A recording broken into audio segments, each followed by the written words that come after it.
Ladies and gentlemen, Tottenham Hotspur 25-26 season is finally over, and somehow we're still here.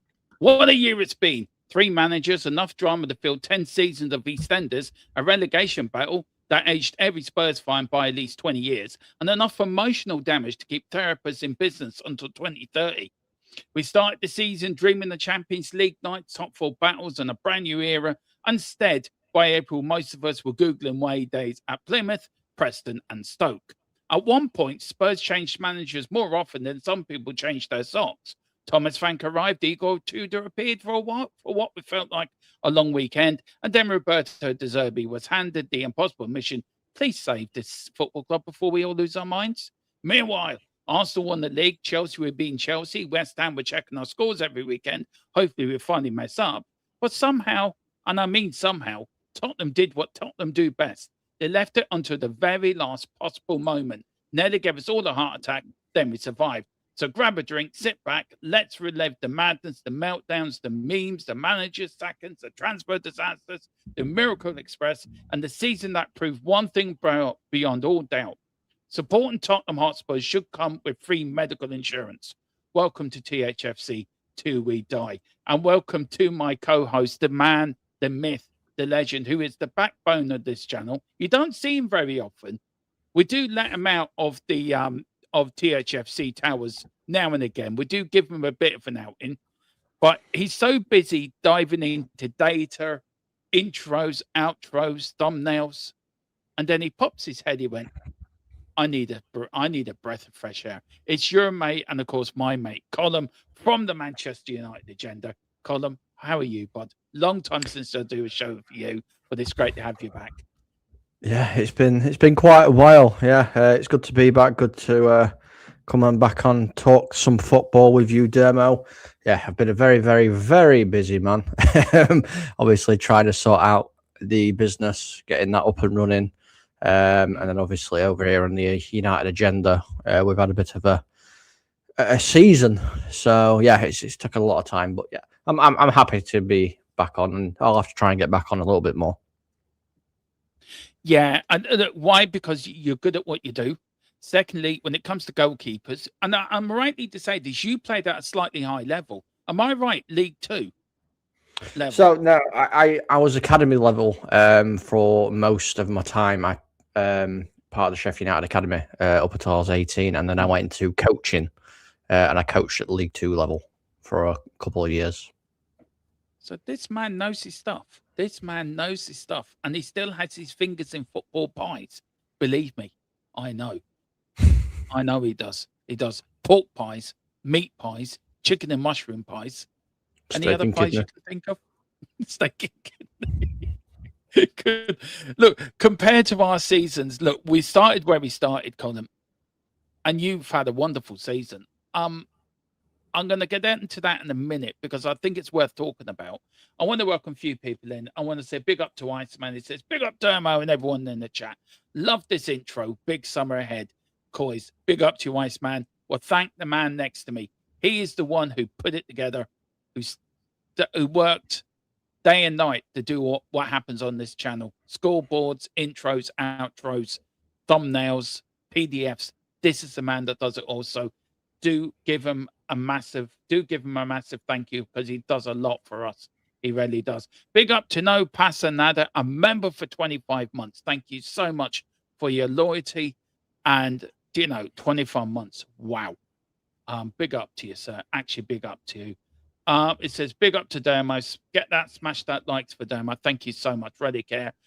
Big up to Paz. It says boo Colm. No, I'm not accepting that. I'm not accepting that. No, not accepting that. You leave my Colm alone. That sounded so wrong. A little bit. Just a little bit. Just a tiny bit. Big up to Iceman. It says my wife's uncle said just before he died.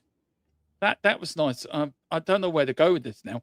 That Spurs will win the Europa title in 24-25.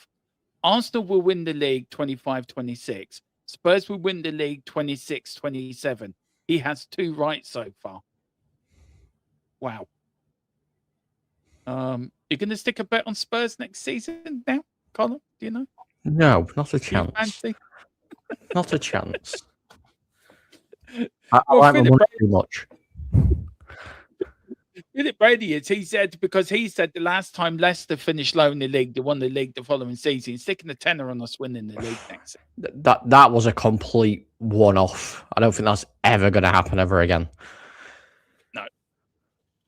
No, I don't think so. But I'm sorry for your auntie's loss. By the way, I send our condolences. But did you put any money on that, Iceman? By the way, just let us know. Big up, putting the link in for Jess. Big up to Jess. Big up to Carl. Big up to it's saying sir. Big up and Dermo's channel link. Thank you, gaming channel link. Thank you so much. Colin, this season has been a season like no other. We're in the relegation fight, went months without a win. I want to start with United first and what they did right. 3rd in the league, changed the managers, and it is all about decisions, isn't it? You got your decisions done at the right time. We didn't. Why? That's the magical question. Why? Yeah. Do you know what? I just think we benefited a lot this season. I think, like, I speak obviously to the guys on the agenda, and I think it's a bit of a false position for us, if I'm honest with you. Yeah. We played 1 game a week. We've got loads of time to rest. We could constantly keep the same team week in, week out, pretty much. And I think that benefited us. Whereas obviously the Spurs squad isn't a massive squad. And obviously you played in the FA Cup, the Carabao Cup, the Champions League, and the league. So it's going to take a bit of an effect. And yeah, okay, we brought in Michael Carrick because Amrin wasn't working out. Although United fans like to think that Amrin was, had us at 15th when he got sacked. He didn't. We were 5th. We were joint 5th when he got sacked. And Carrick's come in and just helped us progress that little bit further, which, credit to him. Well done. But he's done that by playing a system that the players like. He's gone back to a 4-3-3 system, counter-attacking football, nothing special, just the basics of football. And I think when Thomas Frank came in for you guys, he was trying to implement his way of playing, just like what Ange did when he came in. Mm. And it didn't quite fit, not correctly anyway. And then he goes, it took so long to get Tudor to come in, and then he was never going to be able to establish his style of play in the short amount of time he had. And then obviously De Zerbi's come in and he did exactly the same thing. He's gone back to a system that Spurs players are comfortable with, and your results started to improve. And I think that was the right call to make.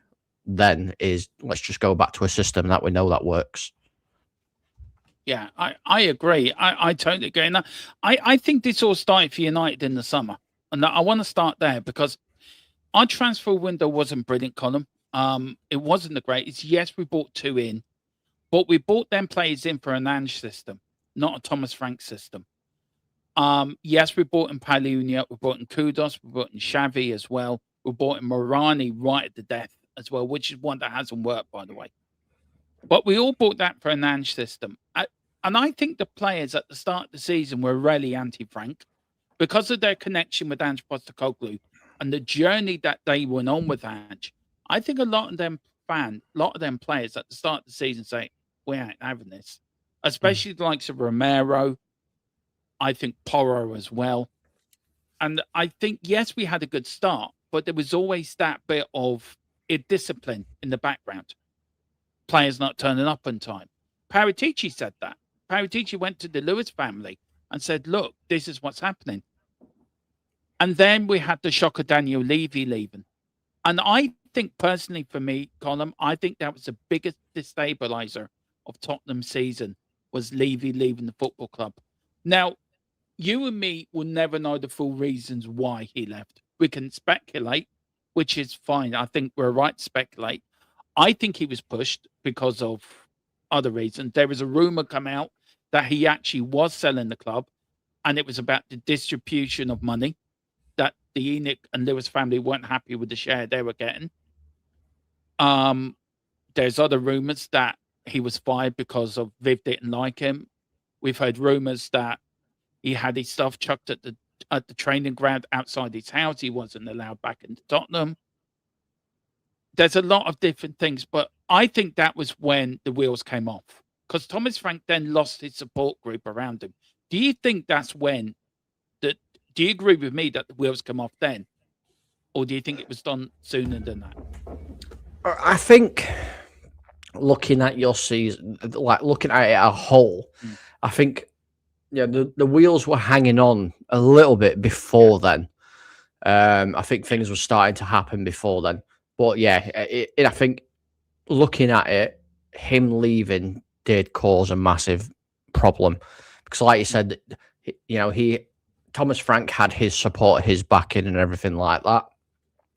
As much as people don't like Levy, he did do a lot of things in the background to support managers and the players and the club itself in general. But football-wise, yeah, he's not. He got involved, as we know, by speaking to people that around that area. He gets involved in football at times where he's not supposed to.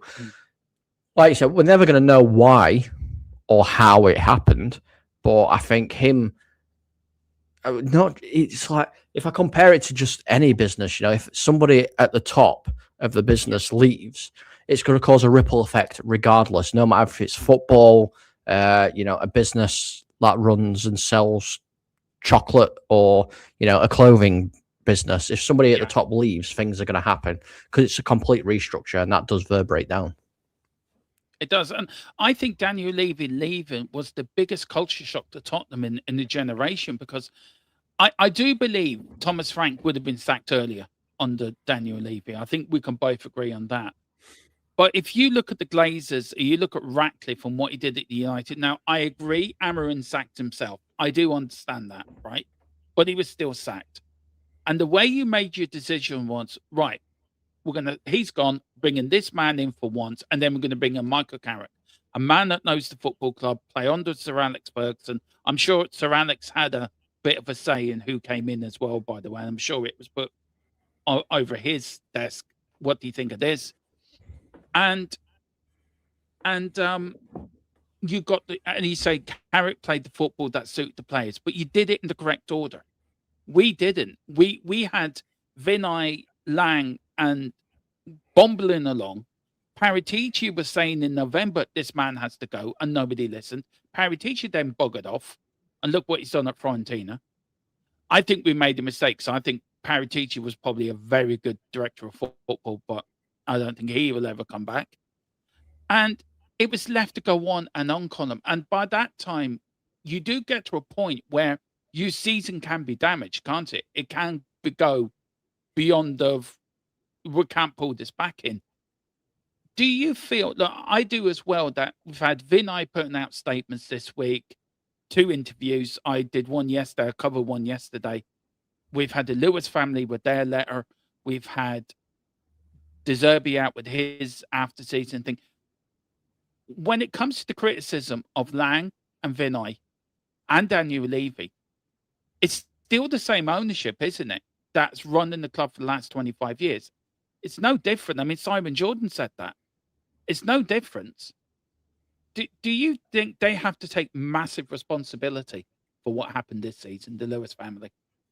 Yeah, of course I do. They're the ones, even though it might be, Vinay and co that are seen in the spotlight for everything that happens. That they don't okay everything. They have to go to the Lewis family to get okay on a lot of things. So it's not entirely down on Vinay and co. You have to point your finger at the people at the top. which obviously a lot of Spurs fans are now beginning to do. Obviously, Change for Tottenham coming on here, getting their word out. I've seen a lot more support for Change for Tottenham over the last couple of months. But yeah, you're right. You have to look at people at the top because they are the decision makers. They decide how much you're going to spend this season, who you're going to hire as your coach, as your first team manager. They decide all that. You might get Vinay doing the interviews, but Lewis and co are the ones paying the bills. So they'll be like, right, well, I'll make the final call. Yeah, I get that. And you're right on that. And you look at the decisions they didn't make. But just to go back on the Lewis family, I want to stay just for 5 minutes, and then we're going to get into the season, to stats and everything, and compare this season to previous seasons where we struggled. Simon Jordan was right when he said yesterday, and I was watching this yesterday, that if you look at Daniel Levy, it seems to be the Lewis family and Vina have taken this thing of, look at me, don't look at me. Look at him over there. Do you know the Irene? I forget the proper quote of it, but the Irene thing. Don't look at me. Look at him over there. He's the one that caused all the problem. We didn't do anything, and they're trying to pull the wool over our eyes, thinking, well, just because we're the Lewis family, we're not the same as we were. We've rebranded, but no, you're not. You are the same, and you have been the same for 25 years. And it's funny that when he's at the interview, somebody asked him, well, why didn't you prioritize football first? And he couldn't give an answer. He just gave some waffle. You look at Jim Ratcliffe at United. Okay, he's not hugely popular, Colin, I hope I've got that right. But he is trying to do the right things for you guys. And there was still money for you to spend. Do you know, isn't it better the devil you know than don't, if you know what I mean? When it comes to like Levy and Lewis, and if you look at Man United, why is there such a difference, do you think?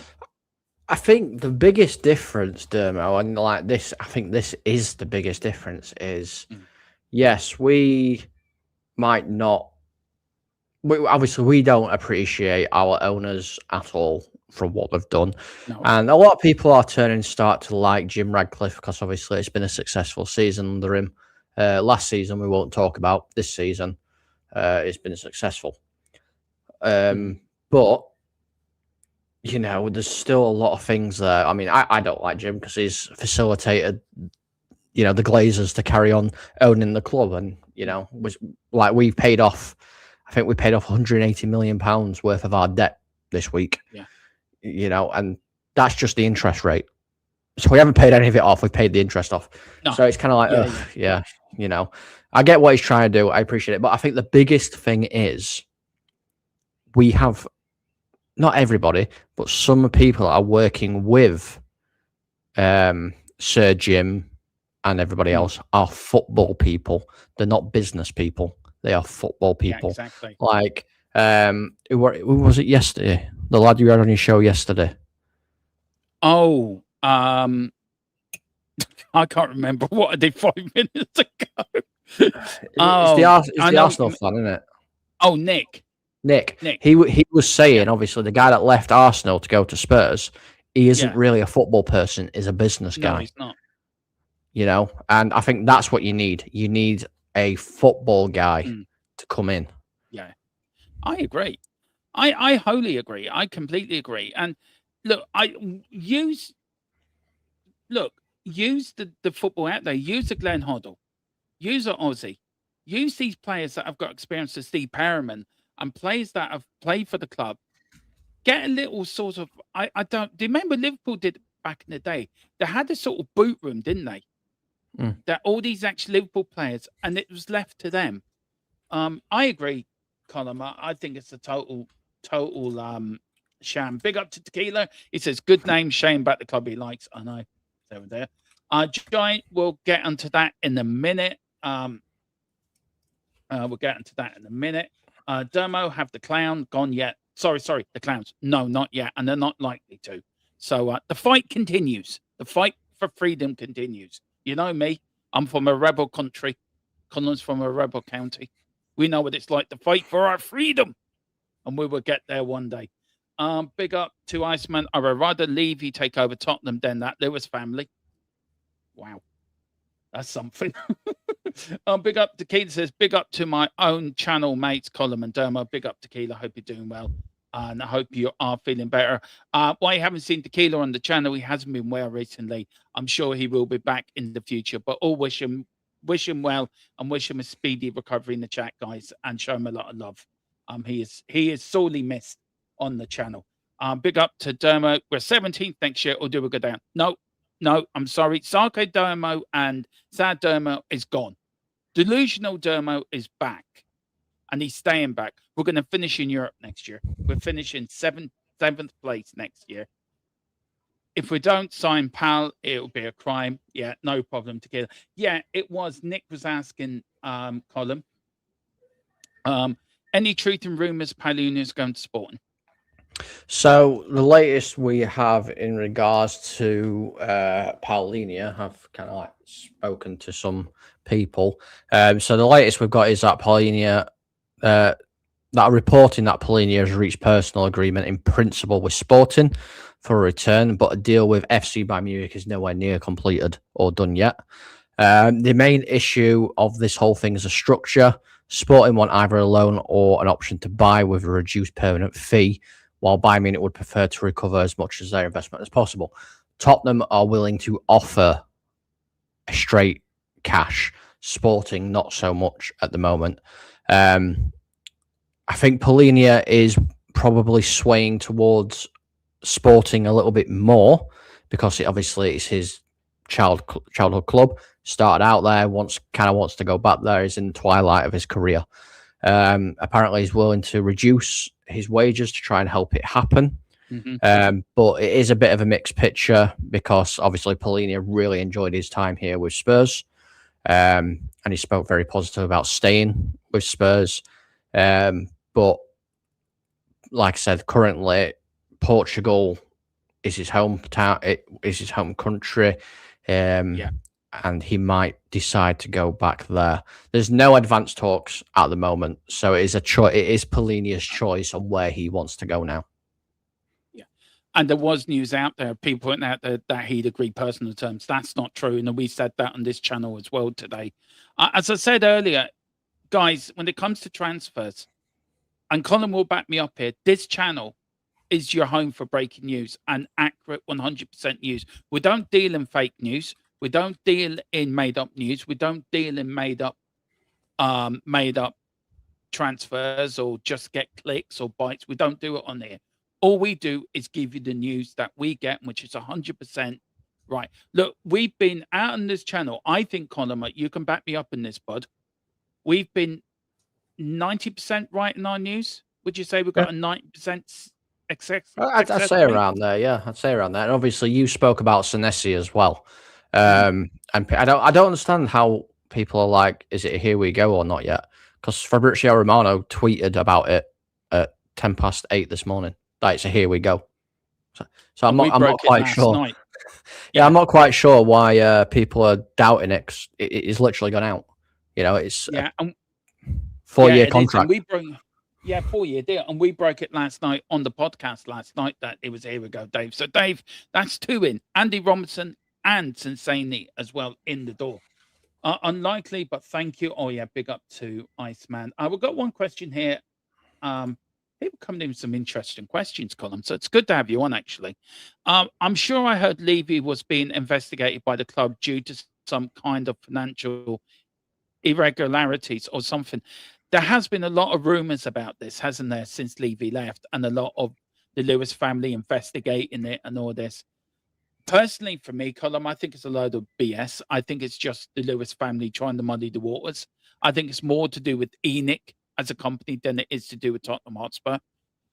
He was left to do a job, and I think commercially he done a fantastic job. I think football side he got it wrong, but commercially he got it right.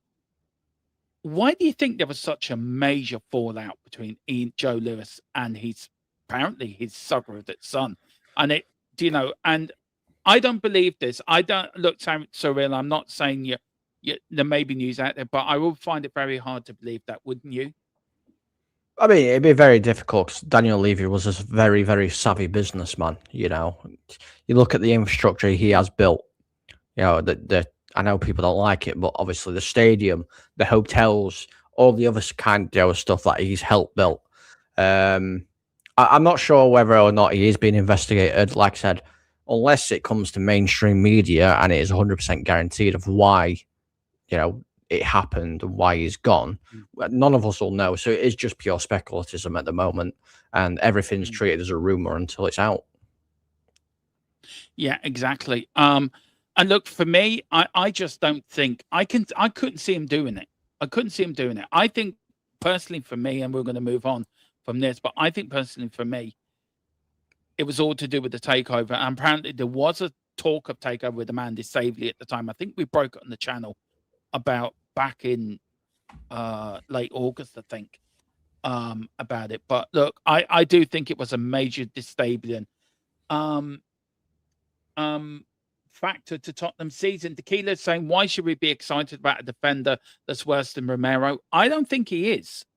There's no people know on this channel. I have no love for Romero. I think Romero is, yes, he's a good defender, but I just think he's a selfish son of a gun. He was forced to come back to Tottenham for the last game of the season because of all the outcry, and he was forced to come back there. I think he cares more about Argentina than Tottenham. He's let us down more times this season than anyone. It's easy to put out, and I don't know if you agree, Colin. It's easy. You look at Roy Keane. I'm going to use him as an example, right? I know there wasn't social media on Roy Keane's day, but I want to put the two of them together. You put comments out on the Twitter or whatever, calling out the board, right, and calling out not doing this, and then you go and get yourself sent off in the next game and miss 4 games, and you're turning up late for training, or you're not being really positive towards the team. Roy Keane, yes, he got sent off quite a lot, but he led by example. As captain, you had to follow him. With Romero, there isn't that. I understand what Tequila's saying about Romero and about the Bournemouth player, but do you understand where I'm coming from as well? That I think the Bournemouth player is a better defender than Romero because of that, what I just said. Or maybe I'm wrong. I don't know. I understand where you're coming from on your view, but obviously I do see Tequila's view as well. I get it. Ability-wise, I don't think Senesi is as good as Romero. Ability-wise. Attitude-wise, yes, he's probably head and shoulders above Romero. Yeah. The amount of effort he's going to give is probably head and shoulders above Romero. But the reason why I'm saying he's not ability-wise better than Romero is simply because one of these people has a World Cup trophy. Yeah, and has done it and has performed very, very well when he hasn't been getting sent off or thrown his whatever it is at Pram and all that stuff. Has been very reliable for Spurs over a number of years. Not many of us were talking about Senesi before this season. That's true. So, and Senesi's 29, isn't he, as well? So, he's still an experienced player. I think he will offer Spurs something, and I think he will help Spurs. But yeah, I see these opinions from both sides of the coin. Yeah, I see Tequila's opinion now. I do understand. He makes good points on that, but it's just on the other side for me that he had to be asked to come back. Do you know what I mean? I wouldn't see a Roy Keane doing that. If that was Roy Keane would be there. He'd be in the dressing room. Roy Keane wouldn't have gone anywhere. Roy Keane wouldn't have gone anywhere in the first place. Do you know what I mean? Because he's the captain. No. He's the captain, and that's that's the only thing I have. And it's nothing against the Argentinian players or the South Americans. It's not just Argentinians; it's South Americans. They are very passionate about their country. They want to be able to play for their country, be in their country as much as possible. And it's just something that happens. Unfortunately, it's just transpired that it was your captain that has done this. And he's setting a bad precedent for anybody else that's in that club. Because if he can get away with it, they can get away with it. Yeah. Maybe Tequila's right. Maybe I shouldn't have compared him to Roy Keane, but it was the only player I could think of with that sort of who you would follow. I mean, Roy Keane sacrificed the World Cup just to make a point. He sacrificed the World Cup to make a point back in Japan. And anyone needs to watch that movie, Japan, please do. It is very good. It's a very, very good, very, very good movie. And do you know what? If that's what was said in the room, Roy Keane said to Mick McCarthy, I wouldn't like to get on the wrong side of Roy Keane. Yes, I know. I've been told off now. We can't compare Keane to Romero, Dermo. Like Romero in these dreams. He's King's character, has King's character. Yeah, that's true. Big up the Giant. Ciso is Arroyo to left side, isn't he? Is he to replace Dragoson? I'd say he's better than Dragoson. Well, Senesi can play left and right side of the centre backs. He can play both sides. Yeah. Just another thing on the players this year as well. We had the fallout with Porro and the fans. It has been a great season for Tottenham. So we had Porro coming out saying you can only be true Tottenham fans. We had Mickey van der Ven wanted to fight Spurs away fans. We've had a lot this season. It's been a really bad season all round. It's been toxic as well. I've never known it in 45 years. Next year, I've supporting Tottenham, 44 years. I've never seen it as toxic and as bad as it's been this season. In all your years watching football, Column, have you ever seen it as toxic and bad as it's been at Spurs this year? I mean, no, not this year. I mean, I remember the whole Eric Dyer thing that happened, but I think that was something to do with his family. I can't quite remember what that was about. Yeah. But I mean, yeah, but when you've had 2 seasons back to back where you are fighting a relegation battle, you can understand a little bit why there's a little bit of toxicity around the club, why there is a bit around the fans, why fans aren't a little, fans will give it to the players. Yeah, I completely understand where they're coming from, but there's still a level of respect that's needed, like personally, like how I would have done it. And when I've played previously or coached previously, I have seen this happen before. We went an away day. I can't remember where it was, but we got beat 6-0 and the fans were giving it to the players proper. And the manager made the players go over to the fans, stand there and listen to what they were saying about. And, like some of them were hailing abuse. Some of them were actually like properly trying to ask them what's going on and everything like that. And I think that might be something that needs to happen. If it gets really bad, it might not be Romero, but whoever your captain is, James Maddison, for instance, goes to the crowd and actually has a conversation, because at the minute they get nothing. Yeah. They just get what they want to hear, isn't it? They just get what they want to hear. And on the Porro thing, just to answer Tequila's question, Dermo, have you forgiven Porro? No, I haven't. I look, he's a player, and I know he will be staying next season. There is interest from Man City, but De Zerbi, as we broke earlier, wants him as a cornerstone of his team. Look, I haven't forgiven him. I still think he was wrong in what he said. Look, fans are allowed to boo because we pay the higher ticket prices in Europe. Any fan will boo. If they see a bad performance, they will boo. I get that. I don't get the hurling, the abuse. That's really bad, Colin. I think that is out of order. And any fan does that, needs to be chucked out and banned. I think if it's constructive criticism, I wouldn't have a problem with that. But I think for Porro to come out, I knew what he was trying to do. He was trying to defend his teammate. But it was the words, Colin. Do you think he should have chosen these words better instead of saying only true Tottenham fan? I mean, that really hurt me as a fan for 44 years. What am I? Am I not a true Tottenham fan?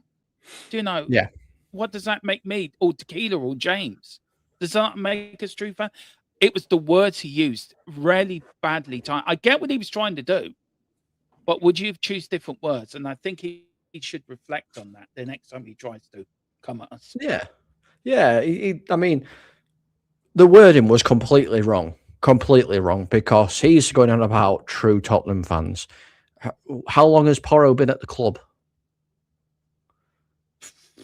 3 years now. 3 years, Something and he's like saying people like yourself and other people that can't get to games that I've been supporting for 20, 30, 40 years, they've known that club a lot longer than what Porro has. I'm pretty sure if you Google and everything, Porro's football club, he's not a true Spurs fan, but he is playing for No, Spurs. So it's kind of hypocritical of him to say yeah, about true fans. it is. But I think he really needs to think before he speaks next time, because Yeah, it's damaging. it is. I mean, me and Tequila have called him Lord Porro of Totteridge.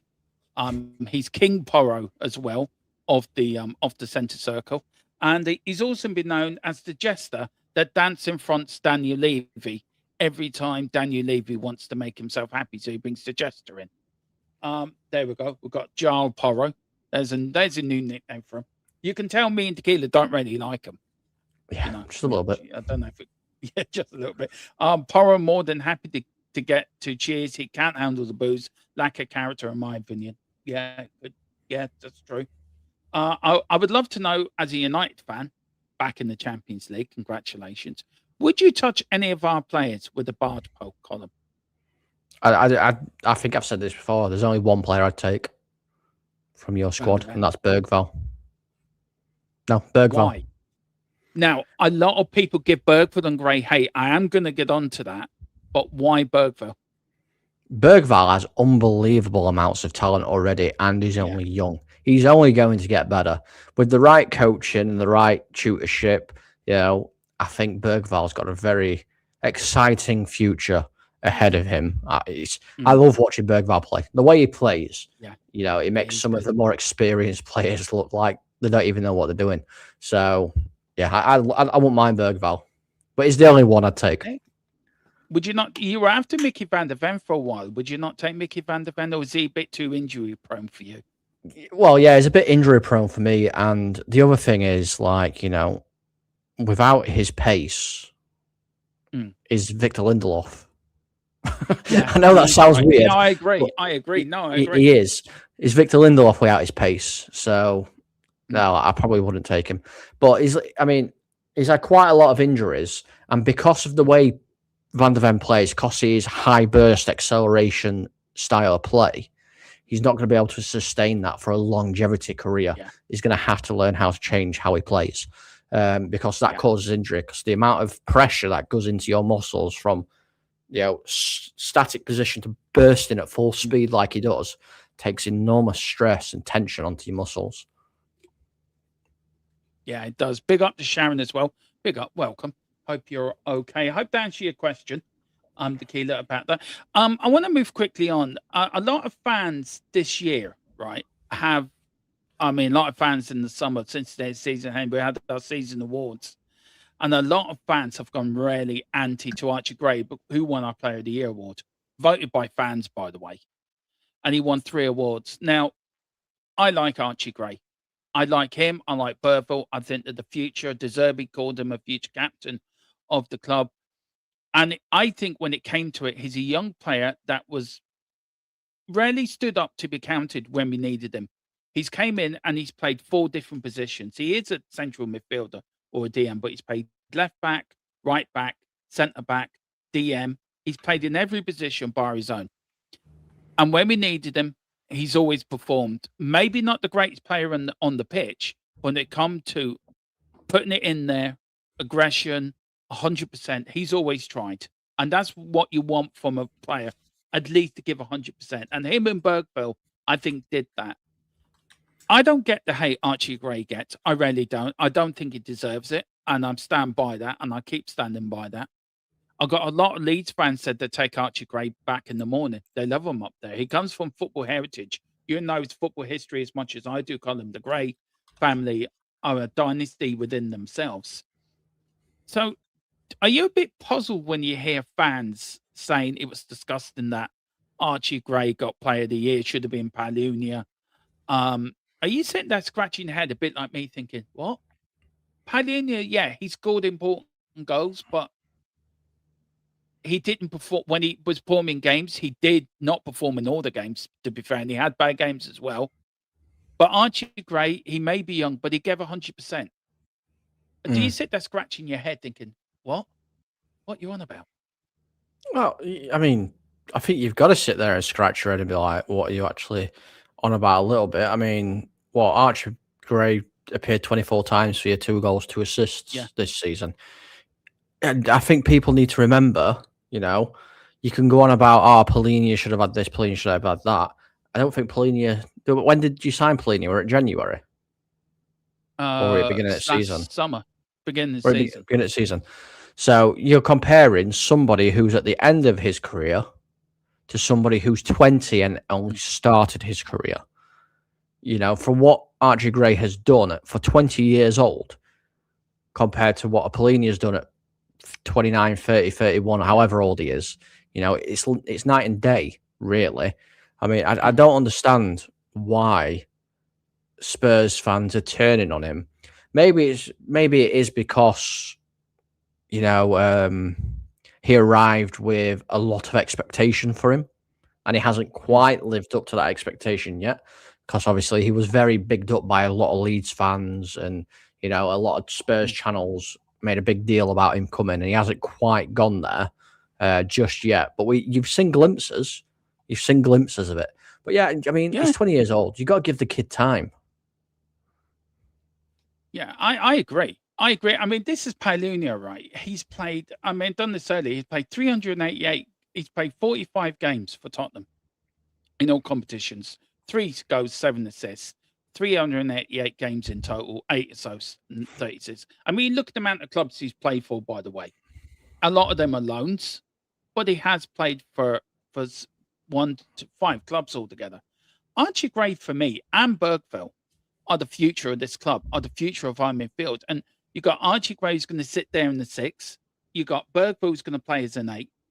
If you get the right 10 with them, can you imagine that as our backbone going forward in a couple of years' time, Colin? Yeah, and you get the right back 4. That is a strong backbone to have, actually. And you get the right striker. It's a very strong backbone. But I think the other thing you need to look at, right, is obviously Polini has played for a lot more clubs. Obviously, he's had a longer career. Some of those have been in the Premiership, so he's already got Premiership experience, regardless. Archie Gray has played 52 times for Leeds and 81 times for Spurs. That's it.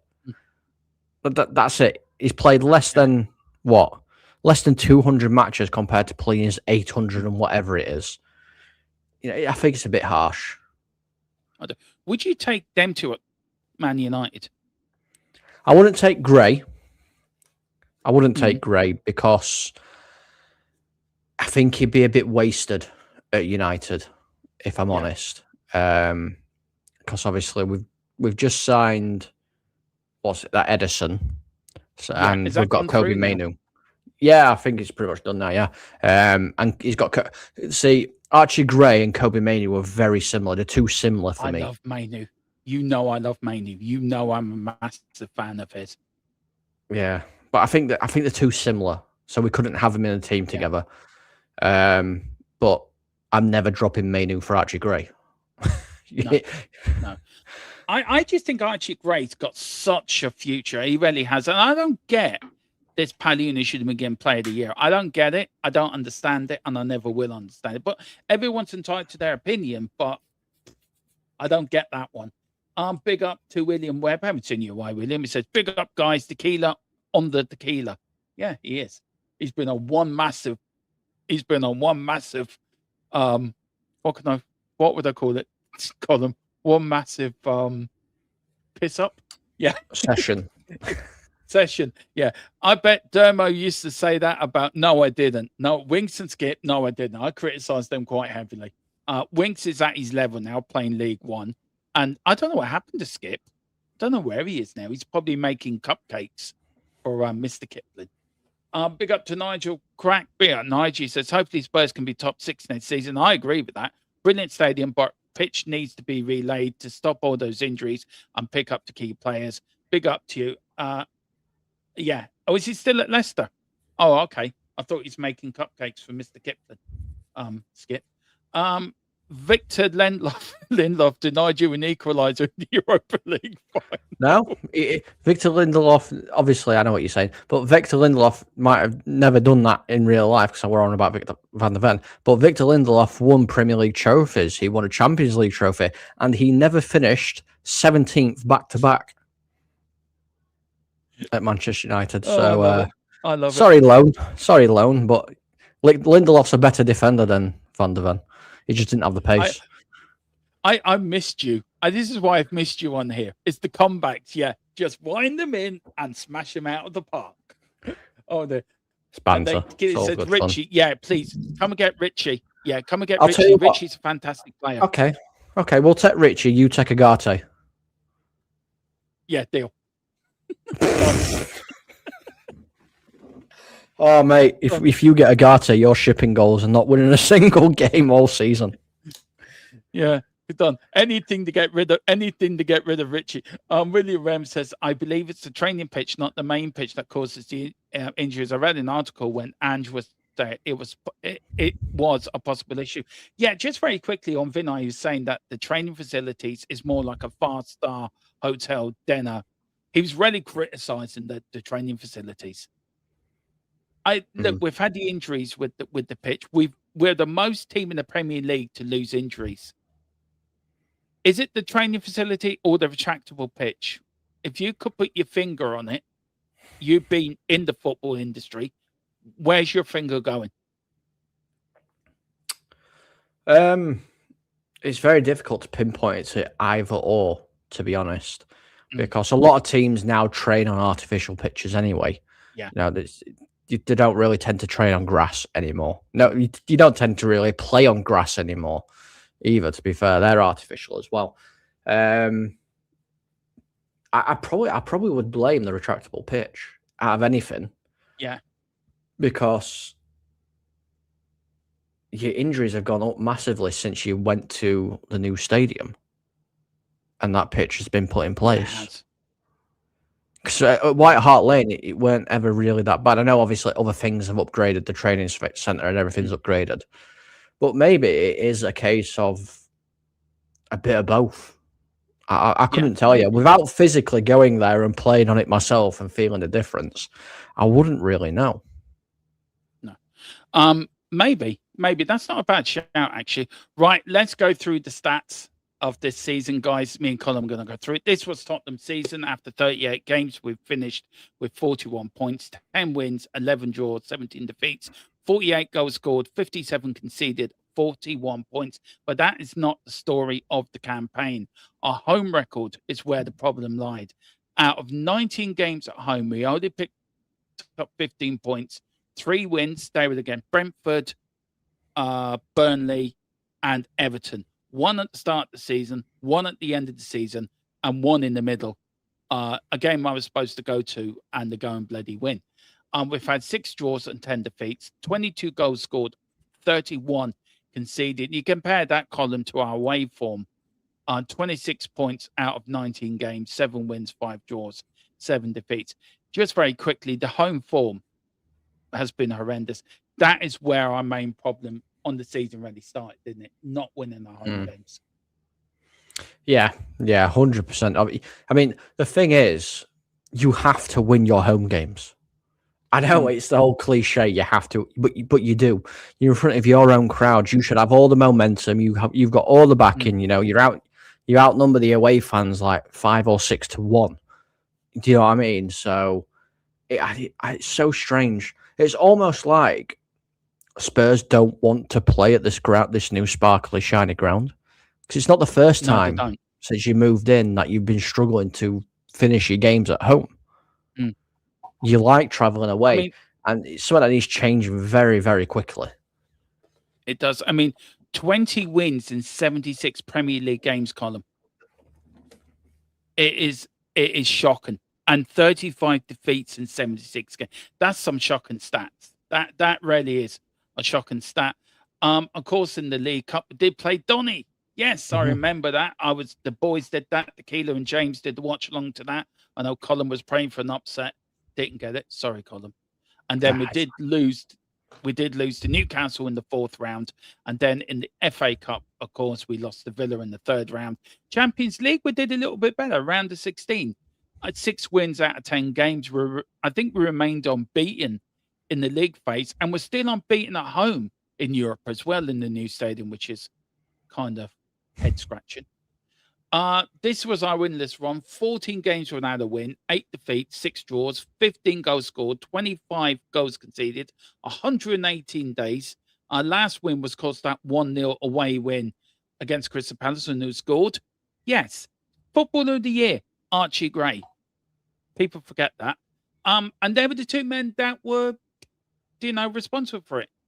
Thomas Frankenstein Frank and Tudor never looks happy.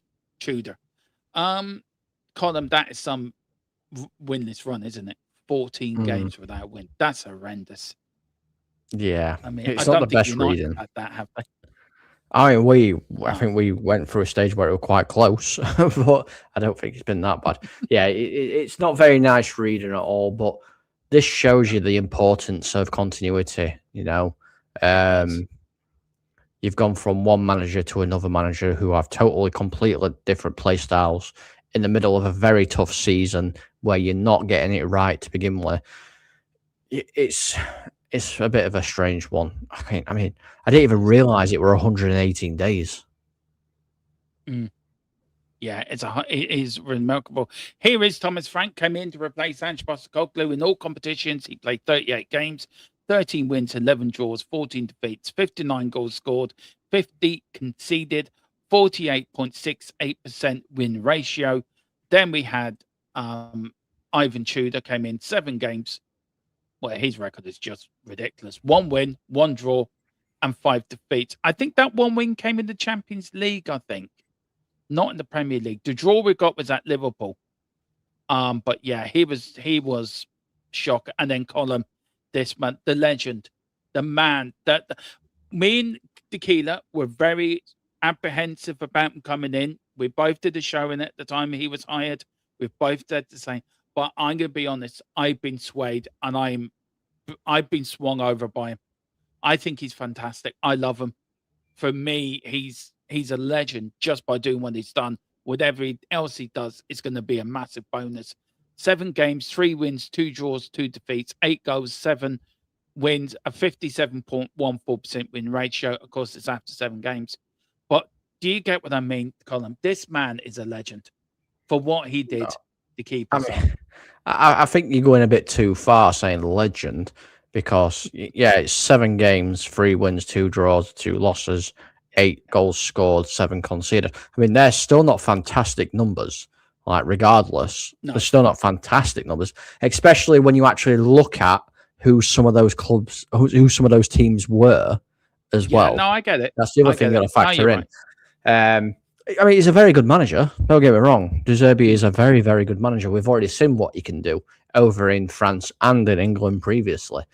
But again, like, he just did the simple things. He said, let's revert back to what you guys like to play and what you know how to play. And it worked. Yeah, it did. I mean, I watched his first training session and it was really simple, wasn't it? Pass, move, pass, move, pass, move. Simple, push and run. Push and run is a very Arthur Road type football, but it's simple as it was back then and it is today, isn't it? It's about pass, move. United done it for years under Fergie. It's an attack type football. And I just think I love his press conferences, Colin. I love the way he after the games, he's up to the fans, he's pumping everyone up. And I like him. I feared this might end up in tears because the board would let him down again, and then he would just throw his toys out the pram and leave. But why I call him a legend, Colin, is because he did what other managers couldn't do. He changed it around. He kept us up. And that's why I'm calling him a legend. Because you look at Thomas Frank and Tudor couldn't do it. And he's come in with fresh ideas. Do you think he can win at Tottenham? Do you think he can win trophies at Spurs? I mean, I think anybody could if they're given the right backing, to be honest with you. A controversial note, I think you would have finished Champions League or Europa League football this season if Ange Postecoglou was still in charge. Yeah. I genuinely do. Yeah. Because you're coming off of a high where you've just won a trophy with him. The players were all there ready to support him, and then he's not there. It's going to be interesting to see how he performs, how he gets the team to perform next season, because obviously these two Yeah. previous signings that you've done aren't really a Deserby. They were agreed months ago. Do you know what I mean? Yeah. These are club signings. Gotcha. So it'd be Yeah. interesting. It would be interesting. Just one last on Deserby before we just go on to the last bit of the show and the stats from previous season, just to show how bad this season was. For me, Deserby has this. Do you know what? It's really weird. I see a lot of Poch in him. I also see Ange in him as well. Do you get what I mean when I say that? There's a mixture and there's a bit of Poch and a bit of Ange in him. I But see more if you Ange look than at him, Poch. why? That's interesting. Why? I think his mannerisms, the way he conducts himself in press conferences, and the way he conducts himself to the players is very Ange. Mm. He can be your best mate 1 minute, which was what Ange was like, and if you do something, he's on you, which is what Ange was like. Yeah. I think Pochettino was very more pally than what a Deserby Yeah. is, and the other thing is as well. Pochettino kind of just sits there and said, yes, okay, no problem. You give me whatever, I'll deal with it. Ange and Deserby demand more. They demand certain things. Yeah. So that's probably why. His play style, I see a little bit more Poch than I do Ange, but his whole persona and his mannerisms and everything, it's definitely a lot more Ange. That's where I was more getting at. I think we'll Poch the tactical side of it, the more defensive side of it. Do you know what I mean? Where they're not so gung ho. He will play a high line, but more sensible high line. But no, I agree with that. I really do. Just to give you guys a little bit of an insight, and this took me time, believe me. I was all afternoon doing this. Now, the Spurs winless win. Now, this was back in 93-94, where we had to go to Oldham to stay in the Premier League. Yes, Oldham were in the Premier League. Even Colin can't remember that, or just about remembers that. I remember Oldham being in the Premier League. Yeah, but you were a young whippersnapper back in the day. Do you Oh, know? yeah, I You were mean, still sitting- what? You- I was literally a year old. Yeah, see, you're in your high chair going, come on, United. We went 12 games without a win then, 9 losses, 3 draws, 13 goals scored, 18 goals. We went 88 days without a win. We went from and our last win was against West Ham, believe it or not, 28th of 93. Also, we finished that season in 17th place. Back in them days, it was a 42-game season, so not a 36, so there was more games to play. And then you have to go all the way back to 1934-35, when Tottenham went 15 games without a win. One of them was a 6-0 defeat to Arsenal at home. 8 defeats, 7 draws, 8 goals scored, 32 conceded. 73 days we went without a win, and we did get relegated that season. So, this season on the whole, when you look at them, Colin, has probably been one of the worst in our history. If you could give us one bit of hope for next season. No, sorry, scrap that. If you could describe Tottenham's season in one word, what would it be? And get involved in the chat as well, guys. Well, the season just finished. The season just gone. What would you name it? If you had one word, what would you call it? Chaotic. Do you know what? I would have gone the same. I was thinking the same. Chaotic is actually, I think this sums up the season perfectly. Where do you look? We know we're going to have a good summer for the inquiries that I've had transfer wise. It's going to be a lot of outgoings, a lot of ingoings. I was told as a content creator, I'm going to be extremely busy. I've already been busy now, and the window hasn't even been open. How much do you think Tottenham will spend this year? How much do we need to spend to really improve this squad? I mean, if you spend any less than 200 million, I'd be disappointed.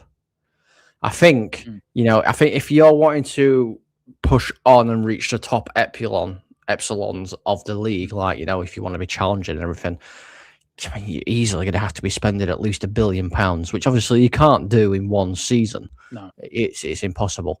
But yeah, if you spend less than 200 million, 250, I think you'll probably go up the table, disappointed. but it'd be disappointing for you guys. I mean, this year is a bit different. There's a bit more wriggle room within the FFP, isn't there? There's a little bit more. We can spend more, and we won't get fined for it. So it's a good summer to actually spend money because we're not going to be charged with it. But Colin, thank you so much. It's always a pleasure doing the show with you, man. Really is. I just want to give a massive plug. Colin is here, so we can announce this. I am so pleased to announce that the 26-27 season channel sponsor will be again O'Connell Designs. We have now agreed a new 2-year deal to continue in the next 2 years, including the World Cup as well. But why the CEO of the company is here in our presence, we'll let him give his channel a massive plug and also tell why people should go to O'Connell Designs. I'll start off. Obviously, I'm part of the Man United Agenda fan channel, football wise. We're like this channel, we welcome all people of all teams into the chat, and Mr. B does a mix zone where we get fans in from different teams, and we talk about football. As long as you're not a complete arse, we've got no problem with you coming in. We like a bit of banter, as does everybody else. So yeah, go there if you just want to talk football and hear some wild opinions, because a lot of people have some wild opinions on our channel, such as a Monday who thinks Liam Delap is one of the best up and coming Premier League strikers based on his season last season. Yeah. yeah. And he just got clowned. Honestly. And obviously, I'm trying to start up a business. It's getting off the ground. I've obviously done a lot of work, as you can see, for Demo and the United Agenda. O'Connor Designs, where we offer packages for thumbnails, graphic designs, intros, etc. And obviously, we do t-shirts as well, t-shirt printing and designs and stuff. So if you want to get it printed yourself, you can just order a design, gets made for you, gets sent to you. You can get it printed yourself. It's entirely down to you.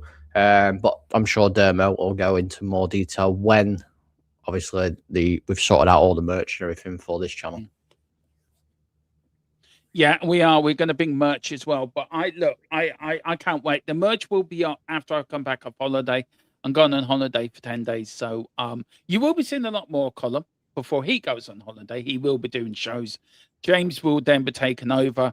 And then I will be back on the 18th. For my first watch along to watch my new team, Scotland, because Andy Robertson, Tottenham player, plays for Scotland now. So I have to support the Celts. Yes, I will be doing England watch alongs. I will be doing, I'm actually doing one tomorrow night, believe it or not.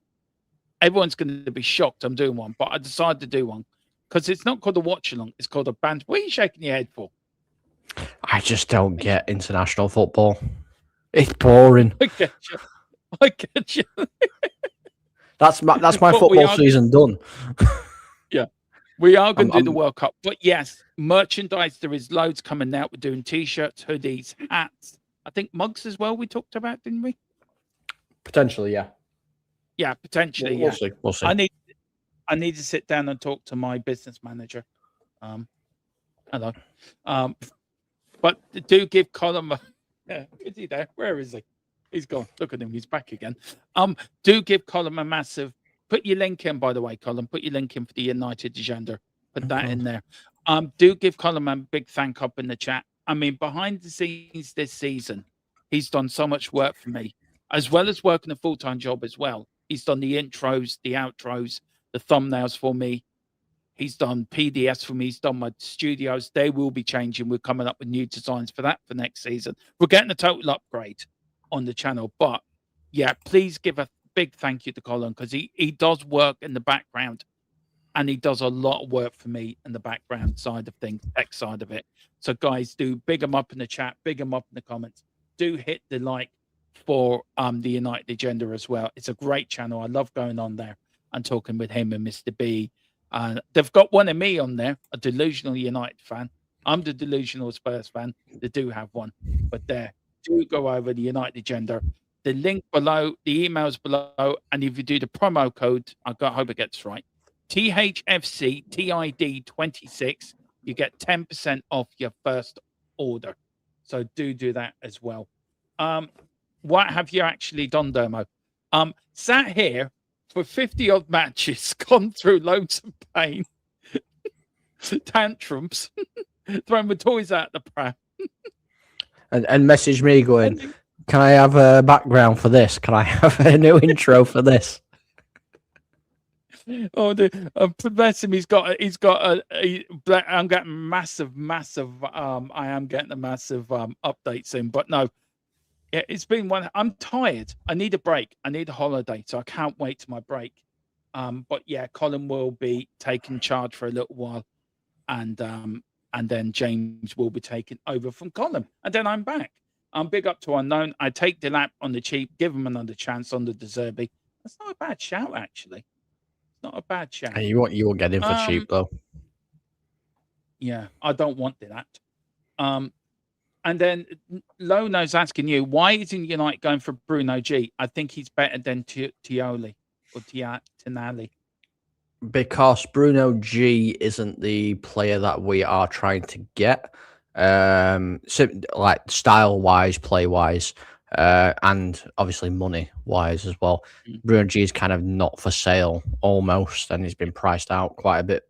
So even though we're going to be paying, if we do get to Tonali, probably like 90 to 100 million. But yeah, I prefer Bruno G over Tonali as well, but it is what it is. I'd take Bruno G at Tottenham in a heartbeat. I really would. He's a cracking player. Look, he is. Hopefully we get Somerville as well, because I really like him. But on that bombshell, we're going to leave it there. Colin, thank you so much for coming on, bud. You will see more of him as the summer goes on. But guys, enjoy your weekend. I may be doing something tomorrow. I'm definitely doing a transfer show Sunday evening at 8 o'clock. Tomorrow, I'll be doing gaming stuff over on Old Boys Do Gaming. Join me for some Football Manager. I think I'm doing Football Manager. But yeah, and tomorrow, am I doing anything on the channel? No football talk tomorrow. Unless anything breaks, then I will come on straight away. But guys, thank you all for watching. Hit a like, hit the subscribe. And again, thank you for this season. Really appreciate. And a massive shout out to Mrs. Tron as well, who supported me, backed me when I wanted to give up this channel, wanted to walk away. And she told me, you ain't going nowhere. With a frying pan in one hand, a rolling pin in the other. So I'm staying. So on that bombshell, see you Sunday. Come on, you Spurs, in the De Zerbi retro.